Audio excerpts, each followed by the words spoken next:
Hello everyone, myself Professor Rajendra Khiwari, Department of Electrical Electronics Engineering, Angli Institute of Technology Management, Belgavi.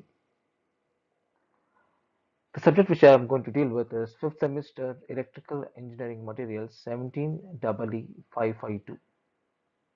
In this chapter, we'll be looking at Module 1, Introduction to Electrical Engineering Materials. Let's look at the Introduction to Electrical Engineering Materials.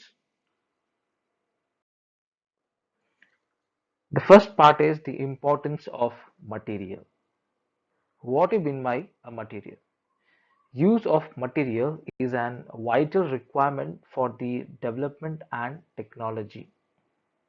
They provide the basis for manufacturing, fabrication, operation, and construction, etc. If you look at a construction of a building or a manufacturing of a machine or to generate the electricity or to transmit the message from one place to another, we all make use of some material. So the above said materials are of different in nature, that is RCC, which is a reinforced cement concrete, steel and iron, copper and aluminium, mica and rubber, alloy and glass, etc. Now, the following areas in which the material used are civil engineering materials, electrical engineering materials, mechanical engineering materials, electronics engineering materials, nuclear engineering materials, computer engineering materials, and nuclear engineering materials. So the most of the materials find interdisciplinary uses. Therefore, it becomes difficult to judge as to which material belongs to which category. In order to know what is interdisciplinary, consider an example as aluminium, which is generally known as a mechanical engineering material, but it finds use in electrical engineering also as a conductor. It finds used in electronics engineering for doping of intrinsic semiconductors.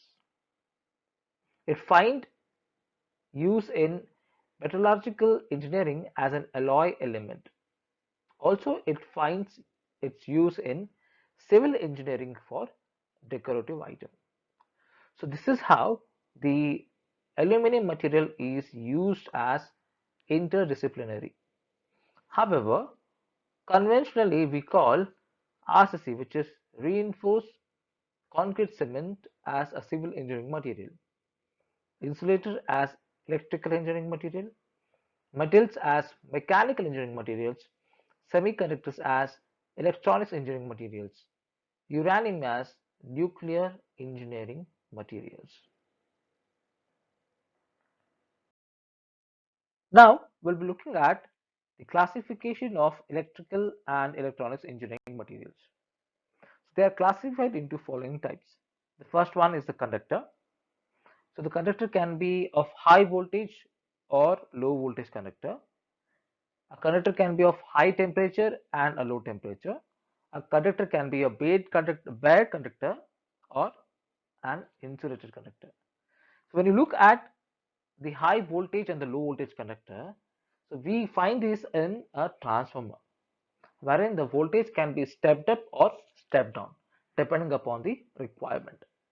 And it is also similar for the conductor which are required for high temperature as well as low temperature. Now when we look at the bare conductors, these are the conductors which are used in the overhead transmission lines, wherein the insulated conductors are used in the underground cables. The next one is the semiconductor. It has two types: intrinsic semiconductor type and extrinsic semiconductor type. Again, the extrinsic is having two parts, N type and P type. So the element which remains pure state is called as intrinsic type semiconductor, whereas the in order to get the extrinsic semiconductor, these semiconductors are doped with pentavalent to find N type, and trivalent to get p-type.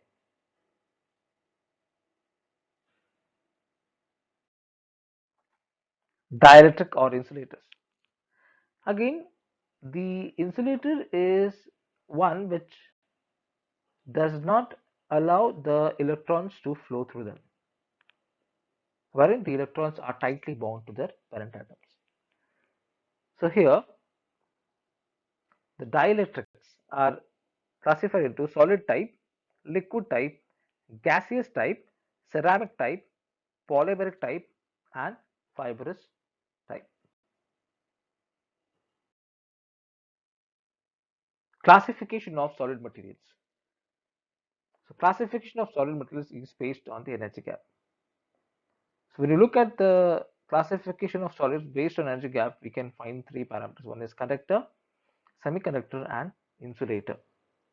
Now when you look at the conductor, before going to conductor, now let's see what is that substance. Substance are composed of atoms, and in substance, nucleus is at the center of each atom. Now, matter is made from very small particles, and the smallest building of blocks of matter is called an atom. So, atoms are building blocks of all the matter. An atom consists of central part called as nucleus, and around the nucleus there are number of electrons revolving around the orbit. So here one thing is that, so we have number of orbits depending upon the element which you're going to use, right? So the conductor will be having free electrons in their valence band, that is the last outermost orbit, which are responsible for the electrical and heat conduction. So these electrons can be moved or can be removed from the particular atom or from the outermost orbit of the atom. So the energy level of an electron increases as its distance from the nucleus increases, saying that if the electron which is there in the second orbit is going to possess more energy compared to the first orbit. Similarly, the electron which is there in the third orbit will be having higher energy than the second orbit. So, as we can see that the conductors, so these are the materials having plenty of free electrons in their valence band, that is the outermost part, outermost orbit, which are responsible for electrical and heat conduction. Therefore, the electron which is there in the last orbit will possess a very high energy, and these high energy electrons are less bounded to the nucleus. Hence, these electrons are more mobile. Say in the sense they can be moved easily from the valence band to conduction band. Commonly used conductors are the copper, gold, silver, aluminium, which are very good conductors of electricity. So, in the outermost orbit of the atom of the conductor, there are free electrons which can be removed from the parent atom by the application of some external force. So, here you can see that the conductors are having overlapping of energy level. Therefore, the energy gap is 0.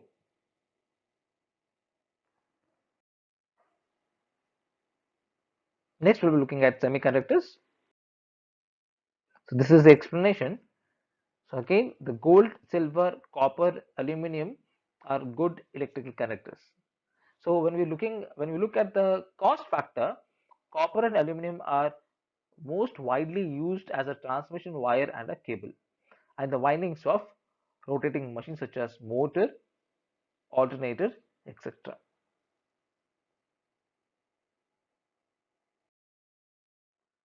Oxygen-free high conductivity.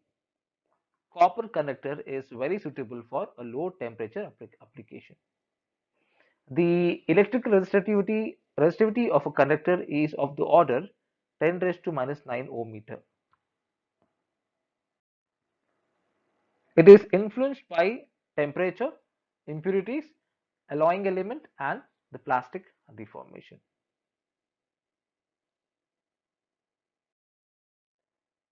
Semiconductors. So these are the solids having energy gap lying between the conductor and the insulator. So these materials allow the electrons to pass through them so that they can conduct electricity. Hence, the valence band is completely filled, but the conduction band is almost empty, and they are separated by a small energy gap, that is Eg. So, they are basically an electronic device materials, namely silicon and germanium in an element form. So, the element form remains in pure state and is called as intrinsic semiconductor.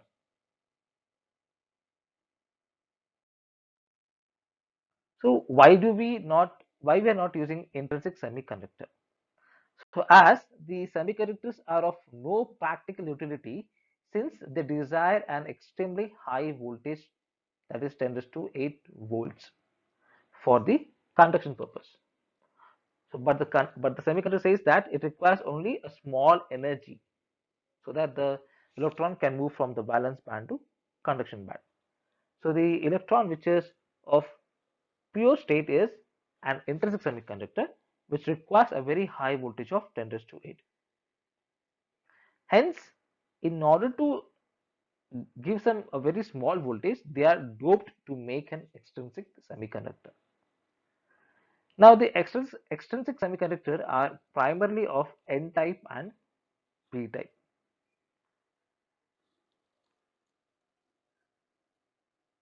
Hence, they are doped with pentavalent for N type and trivalent for P type. The N type and the P type are used to make the PN junction, NPN junction, PNP for transistors, etc. Now, the semiconductors are generally hard and brittle and they possess a negative coefficient of temperature resistance.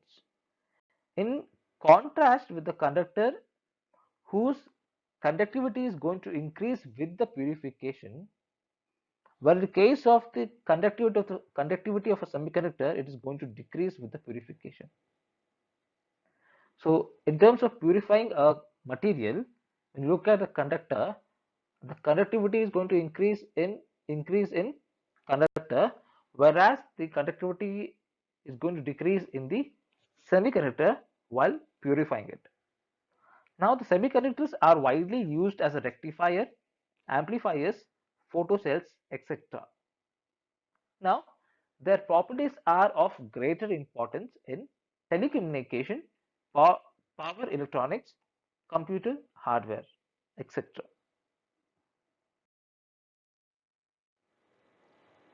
Dielectrics. So these are the insulating material in which the valence electrons are tightly bound to their parent atom. So whereas in case of conductor, the electrons are loosely bound to their parent atom as the electrons are present on the outermost orbit and they can be easily removed from the outermost orbit. Whereas in case of dielectric, the valence electrons are tightly bound to their parent atom. Therefore, they require a very large electric field to remove these electrons from the atom. So, the dielectric materials are characterized by a full valence band, an empty conduction band, and a large energy gap of greater than 3 electron volt. The dielectrics are available in solid, liquid, and gaseous state. They may be of natural or synthetic types, polymeric or ceramic in nature.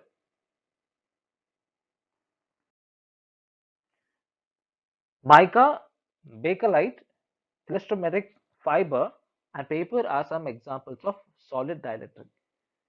Transformer oil, silicon oil, varnish are liquid dielectrics, while the air, nitrogen, ozone are gaseous dielectrics. Dielectrics are used as a capacitor or insulation in strain gauges and sonar devices. The main property of dielectric are their dielectric constant, dielectric strength, and dielectric loss. So these parameters will be studied in module 3. So we have a separate chapter for dielectric, separate chapter for conductor module, I guess. A good dielectric should have a high dielectric constant and high dielectric strength, but a lower dielectric loss. We look at superconductors.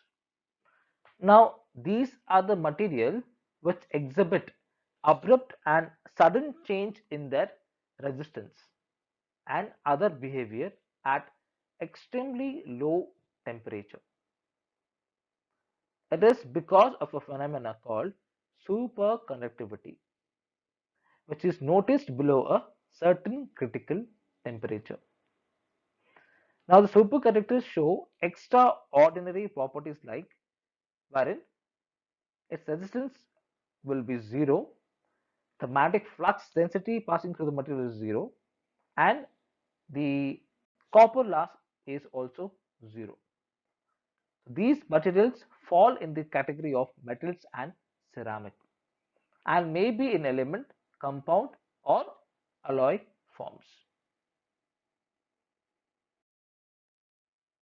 Now, they may be a magnetic or non-magnetic nature, or they are of type 1, type 2, and low temperature or high temperature superconductors.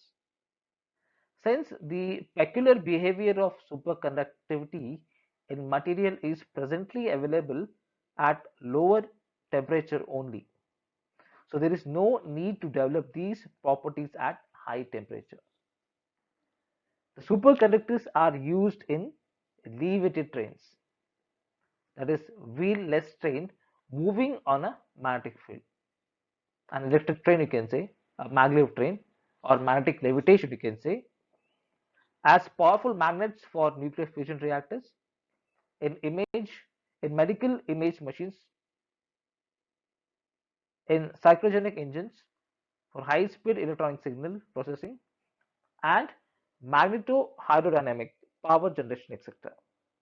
Its existence at room temperature in future is likely to bring a revolution in lifestyle of mankind.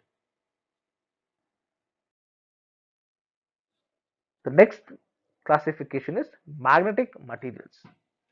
Now, these are those materials in which the magnetism can be easily induced to make them as a magnet. So, there are many ways to make a metal or an iron piece to make as a magnet. Right. So, the generation of induced dipole is attributed to electron spin or the orbital motion of electron and the interaction between them. So it says that the origin of magnetic field is by an electron or the orbital motion of the electron. So as the electron is going to move around the nucleus, it is going to revolve around the axis. At the same time, the electron is going to rotate on its own axis. Firstly, the electron is going to move in the orbit. At the same time, the electron is going to revolve on its own axis. So because of that, there it is going to create a magnetic field. So depending upon the arrangement of magnetic moments in them, the magnetic materials may be of diamagnetic, paramagnetic, ferromagnetic, antiferromagnetic, and ferromagnetic or ferrites types. Let's look at what is diamagnetic material. So these are the materials which does not develop any magnetism in them due to absence of magnetic moment. So the magnet will be having a magnet dipole.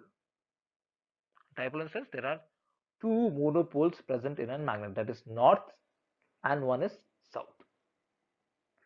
The examples of diamagnetic materials are gold, bismuth, copper, etc. Paramagnetic materials, which forms a very weak magnet. The examples are aluminium, platinum, etc. Ferromagnetic materials.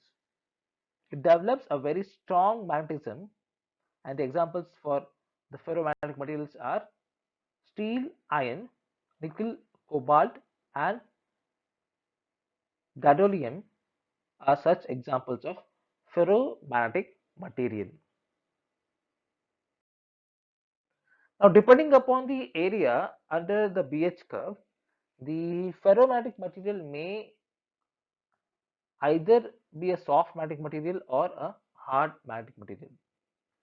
So the soft magnetic materials are used as transformer core because here the losses, that is the hysteresis losses, is least in them, whereas the hard magnetic materials are used to make a permanent magnet for electric motors, alternators.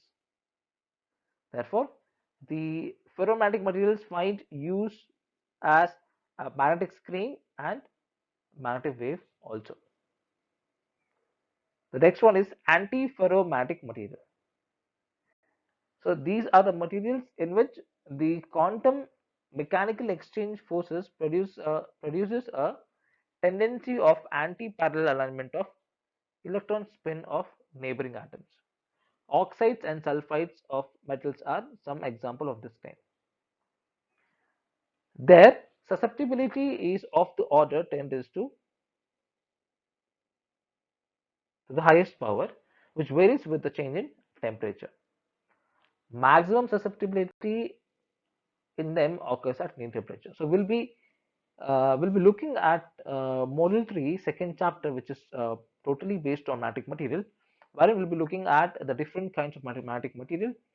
We'll be looking at what is the electron spin, what are the alignments taking place in the magnetic material, what is the magnetic dipole taking place in them, what is susceptibility, what is near temperature. Next is ferrites. These are those kind of magnetic materials in which the magnitude of magnetic moment is more in one direction than the other. They are the compounds of two metallic oxides, of which one is invariably an iron oxide. The examples are, so these are the examples of ferrites. Now we'll be looking at the scope of electrical and electronics materials. Scope of application of electrical material is very vast. These materials find utilities in not only in electrical engineering machines, equipments, devices, but also it is used as a component, circuits, and other auxiliary related to electronic computers and instrumentation fields. Their importance is also realized in cable networking, wireless networking, satellites, optical devices, etc. They find very useful application even in medical, mechanical, nuclear, biotechnological fields. The details given below focus upon the scope of electrical materials in numerous applications. Let's see. In consumer item, so we have bulb, filament, inverters, iron press, switches, television, heaters, radio, micro ovens, and tape recorders. So these are the scope of electrical materials used in consumer items. So let's see what about in electrical engineering. So obviously we have alternators, transformers, conductors, contacts, cables, bus bars. What about in case of electronics?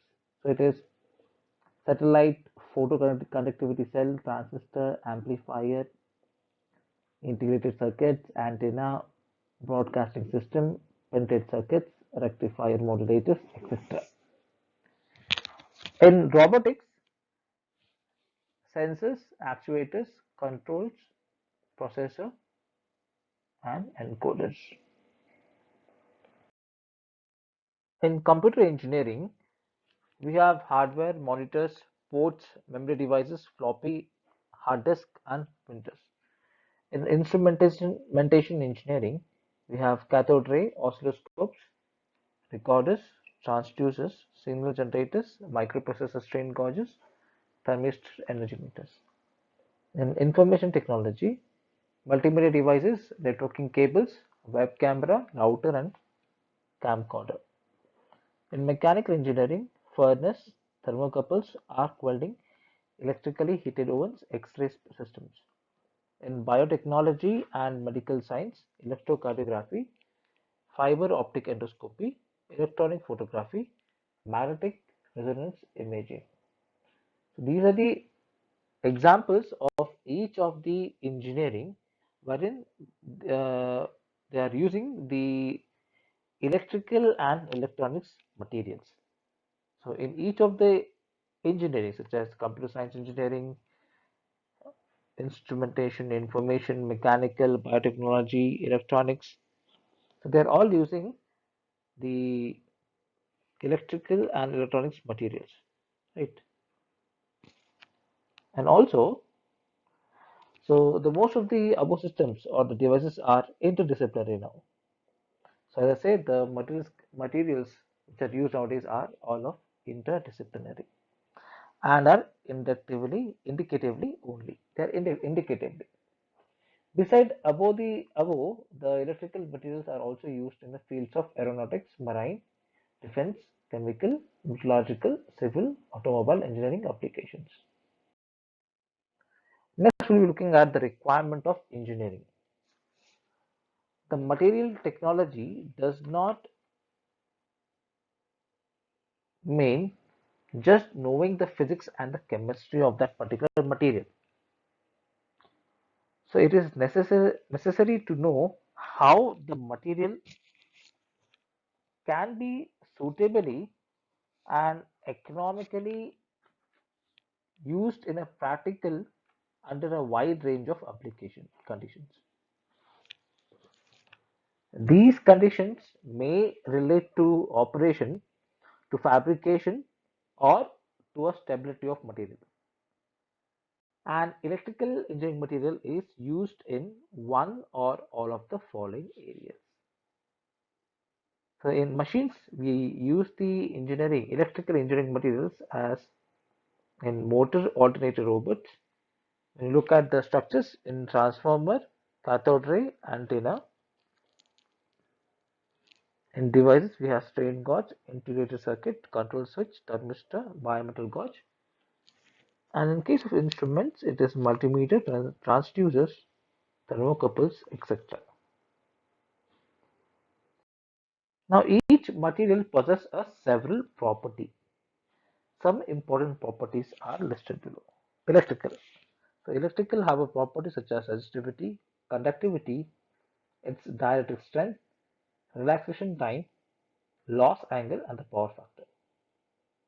When we look at magnetic, we have hysteresis, retentivity, permeability, susceptibility, coercive force, and reactivity. In case of electronic, we have semiconduction, drift, diffusion, concentration, energy gap, Fermi energy, mobility, Carrier density, ionization energy. In case of thermal, expansion, conductivity, specific heat, thermal fatigue, thermal stress, thermal shock, latent heat of fusion. In case of optical, the properties of optical are reflection, refraction, transmission, fluorescence, and luminance. Mechanical, toughness, hardness, ductility, malleability, and brittleness. In case of nuclear, it is half-life period, decay constant, radiation absorptivity. In structural, we have strength, stiffness, elasticity, and plasticity. So each material have their own property. Now we'll be looking at the operational requirement of electrical and electronics material. Now the electrical material have to satisfy widely varying needs of different operational parameters, which are voltage, current, temperature, frequency, polarization, resonance, resistivity, emission. So here polarization, it will come in dielectric. When I say magnetization, it will come in magnetic material. So magnetization is what you're trying to make that particular material as a magnet. So in case of polarization, similarly we'll be taking one of the insulator and we'll make it polarized. And resonance is nothing but the residual flux which is present in any of the magnets. It can be electromagnet also.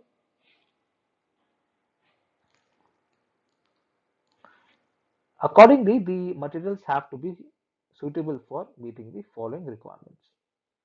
So the material which is which are used for electrical and electronic materials are, they can be high and low voltage application, high and low conduction application, high and low temperature services, high and low frequency services, high and low resistivity devices, high and low emission application. So the meaning of high and low in above application and services may vary between the extreme values of parameter. For example, a high voltage conductor can carry a current at 1000 kilovolt in overhead transmission, but a low voltage conductor may subject to a voltage of 5 millivolt in case of an audio signal generator. Similarly, a dielectric may be subjected to a low of 50 to 60 hertz frequency as in electrical power supply and high frequency of 10 raised to 6 hertz in infrared systems.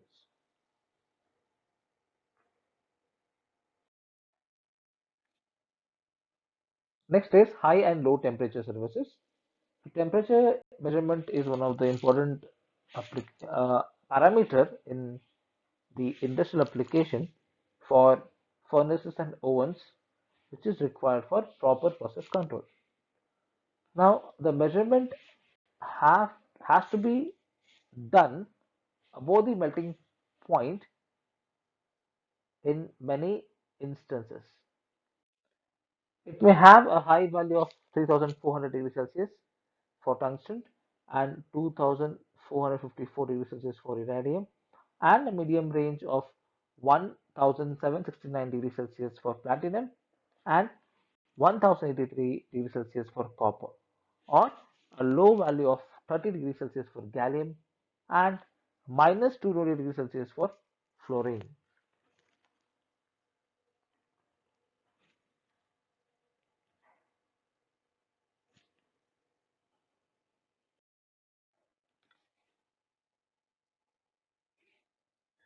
In case of electrically heated ovens, the heating coils of the heaters are normally subjected to a above say temperature. So the thermocouple, which is used for measurement of temperature, mainly employs a nichrome as a material, which has a resistive alloy of 80% nickel and 20% chromium composition. Constant constant tan 60% of copper, 40% of nickel, tantal, platinum, rhodium, etc.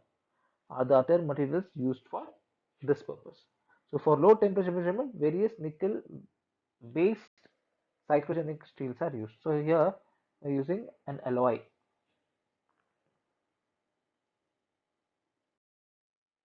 High voltage services.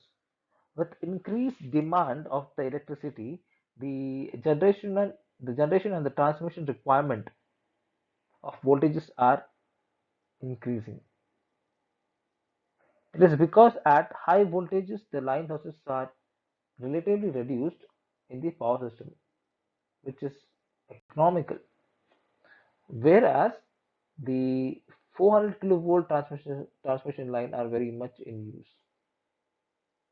as well as 800 kV transmission line in India India are also in operation now. 1000 kilovolt line is operational in Russia.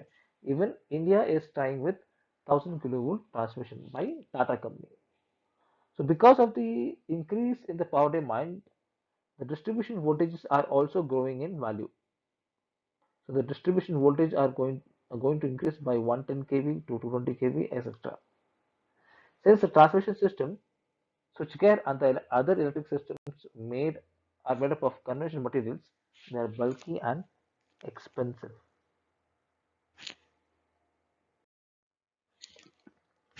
Therefore, newer materials have to be used to cut down the cost and the space requirement.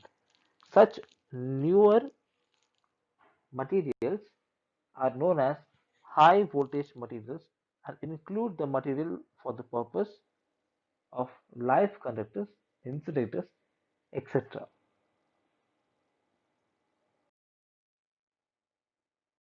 Now, this is a table for high voltage material. So, for overhead conductors, live conductors, we are using a material called ACSR, which is aluminum conductor reinforced with steel. So, this is the conductor which has been used for overhead transmission line. Underground cables.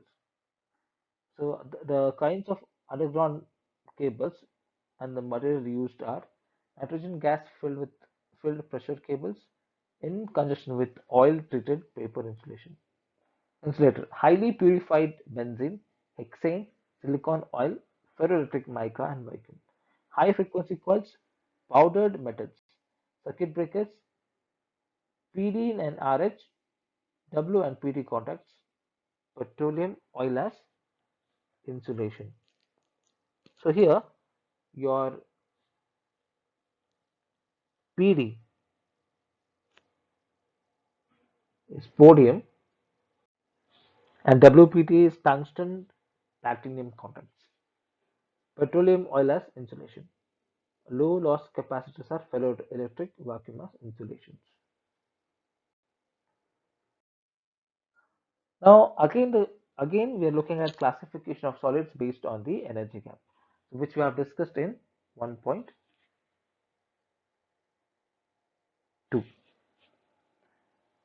Now the solids are broadly classified into following categories on the basis of their energy gap, which is an important electronic behavior.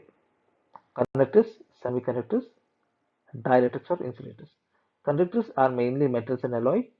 Their electrical resistivity is the least.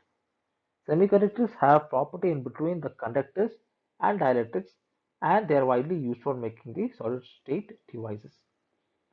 Dielectric have the highest value of resistivity, so they are used as insulators.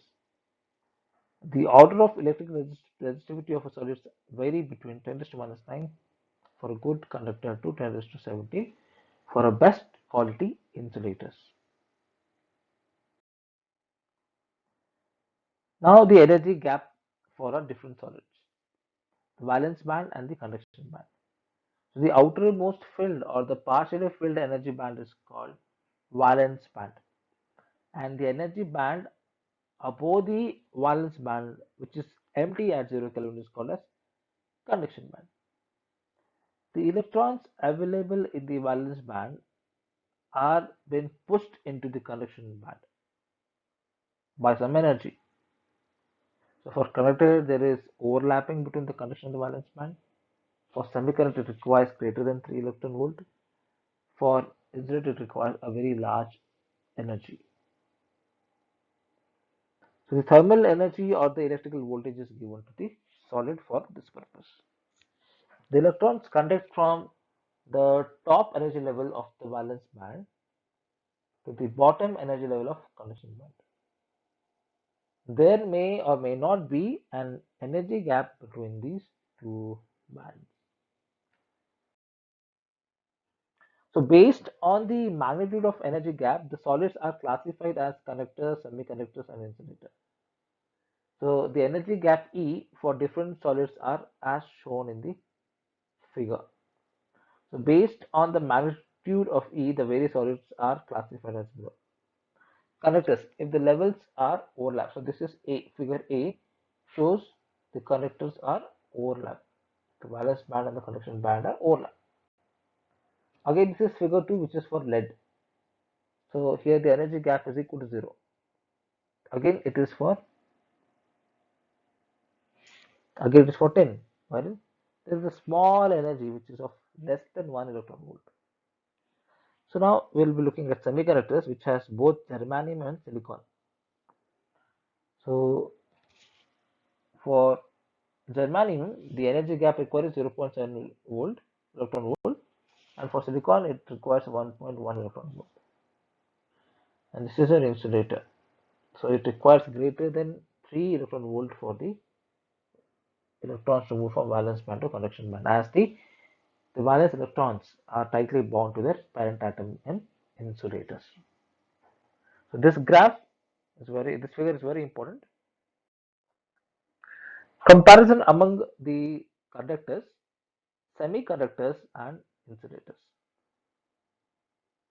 The properties and the characteristics of conductors, semiconductors, and insulators are compared below for the quick remembrance. So first column is description, second is conductor, semiconductors, and insulators. Now we'll look at conductivity. So what about the conductivity in conductor? It is high to very high. For semiconductor it is low to medium. For insulator it is nil. Energy band. So the energy band in conductor is overlapped or it is filled. Semiconductor it is filled again. The insulators are again filled. Forbidden zone, that is the energy gap what we're trying to know between the valence band and the conduction band. So for conductor it is very small or it is totally nil. For semiconductor it is very small. For insulator it is very large. Now behavior at a low temperature. So for conductor it is near absolute zero, they become superconductors. So the material, if you reduce its temperature to a certain level, the conductor will act as a superconductor. And in case of semiconductor, it will behave as a dielectric, and in case of insulator, it is relative permeability drops. So there are some drops of relative permeability. Bonding nature of valence electron with their parent atom. So how strong is the valence band with their parent atom? So in case of conductor, it is very loosely bound, and in semiconductor, it is loosely bound, just loosely bound. And in case of insulator, it is very tightly bound. Effect of increasing temperature on conductivity. So by the increase of temperature on conductivity, the conductivity is going to decrease for conduction, and for semiconductor the conductivity is going to increase, and for the insulator the conductivity is going to increase. So both, in case of semiconductor and insulator, the conductivity is going to increase, but in case of conductor it is going to decrease, that is conductivity.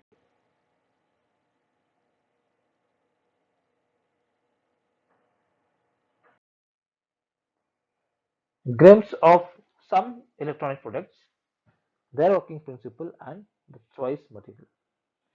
So some of the products and their choice materials are given below, along with the working principle incorporated in them.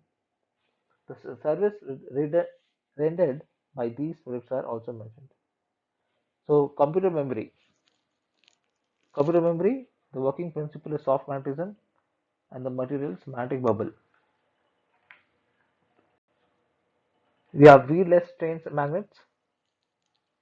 The working principle is superconductivity, that is magnetic levitation, you can say. and the material used is ceramic and superconductors. Next is antenna. Working principle is conductivity, and your material is aluminum and copper. Solar cells. The working principle is photovoltaic action, and the material is compound semiconductor. Cathode, cold cathode glow transfer tube, wherein it works on the principle of gas ionization, and the material used is neons.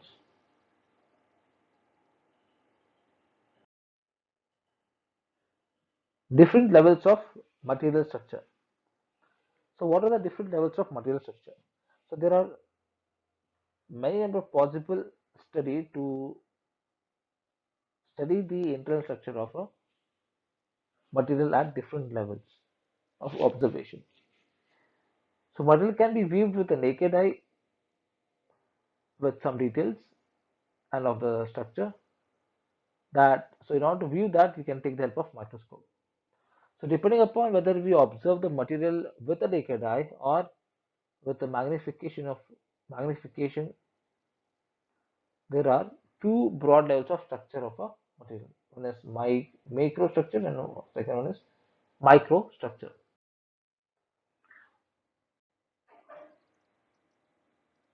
The macrostructure can be observed with the naked eye or with the low magnification using an optical microscope. In case of microstructure levels, the human eye is capable of distinguishing two lines as a separate line only when there is a separation more than 0.1 mm. So the human eye is capable of distinguishing two lines when there is a separation between 0.1 mm. So this is the limit of resolution of a human eye. It means that if the separation between the two lines is less than 0.1 millimeter, then the human eye will see them as a one line. Now the microstructural levels may further classified as substructure, crystal structure, electron structure, and nuclear structure. Thank you.